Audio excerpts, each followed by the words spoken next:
Bonjour, madame et monsieur. It's your boy Jehuty, dropping up a new Tekken video.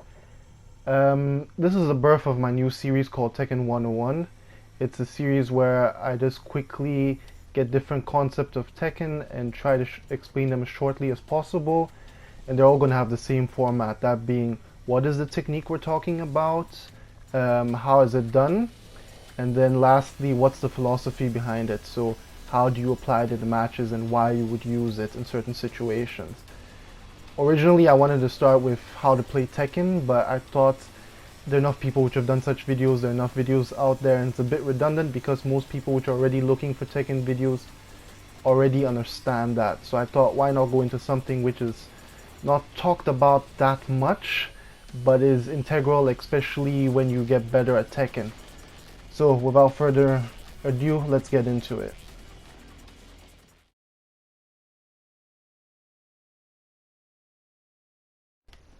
So what is dash guarding?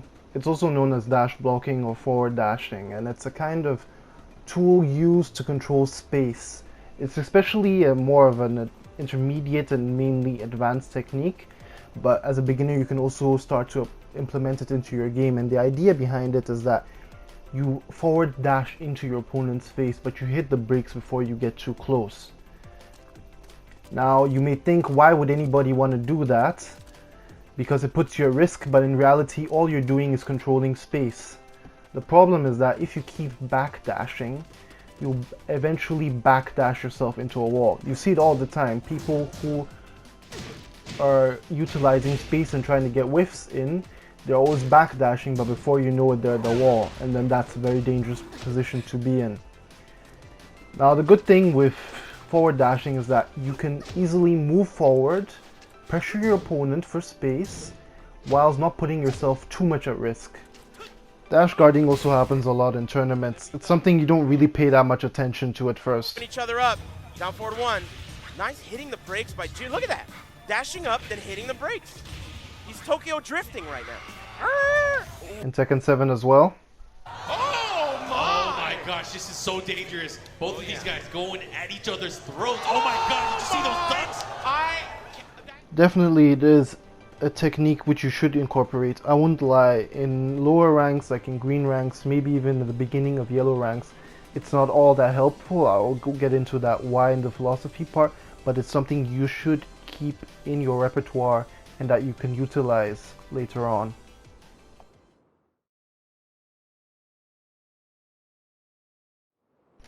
So the basic input for dash guarding is forward, forward, neutral. Of course, there's also an alternative, which is forward, forward, and then you tap back once very quickly. If you don't do it properly, your character will go into a guard backwards motion, and that's counter to what you actually want.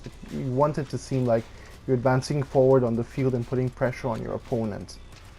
The other reason why you'd also maybe want to utilize this method of tapping back has to do with neutral guarding, so that in case an attack comes, you actually block it and don't rely on the game automatically blocking for you. All in all, that's about it on how you want to do it, but then let's get into the philosophy of why you'd want to do it and how you'd want to apply it.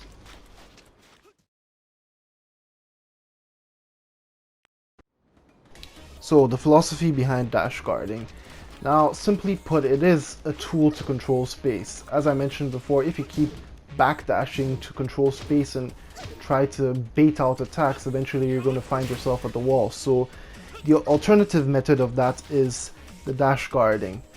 And when you utilize the dash guarding, you're trying to keep your opponent at bay in that you keep advancing on him so that he may get defensive. There are also other reasons why you'd want to use this tool, and that is to actually find out what kind of opponent you're dealing with. You see, you have opponents which spring on every chance they get to attack, so they're very aggressive. Means that if you get into their space, they may press a button. And then you have opponents who automatically get defensive. Of course, the ideal scenario is that you're somewhere in the middle. You aren't too defensive, you aren't too aggressive, so you want to check out your opponent. You get a feel for them. So if you dash in and then you hit the brakes, what happens is that if you're a bit close, he will maybe put out an unsafe move because he believes he's going to hit you before you hit him, and then you can block that and punish it. In some cases even launch punish it. Alternatively, if you're a bit further away when he throws it out, you get a whiff punish, and that means you can also launch him and follow up with a massive combo for massive damage. At higher level, dash guarding can also be used as a mind game tool.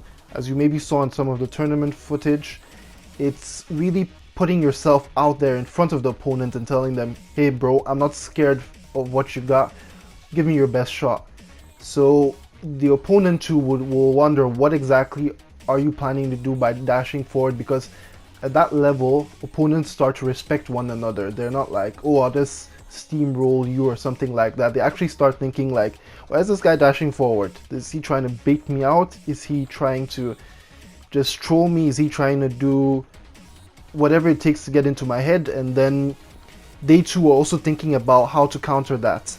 But eventually you're going to get a reaction from your opponent, and based on that reaction, if you try to do it multiple times within a match, you will get a trend. When you see that trend, you know what kind of opponent you're dealing with. As I mentioned before, is he more on the defensive side? Is he more on the aggressive side? Does he change it up depending on what happened afterwards? Whatever it is, you're getting valuable information about your opponent, which you can then utilize and then crush them. Anyway, I hope this little Tekken 101 video, my first in the series, was a bit helpful on the topic of dash guarding.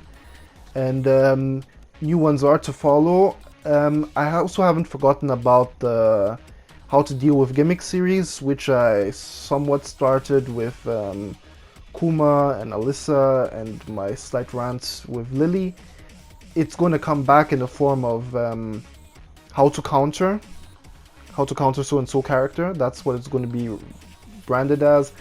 And I'm going to try to be nicer about the gimmicks of those characters. I'm not going to make it sound like I despise them that much. Anyway, thanks for watching and consider subscribing. Anyway, have a nice day.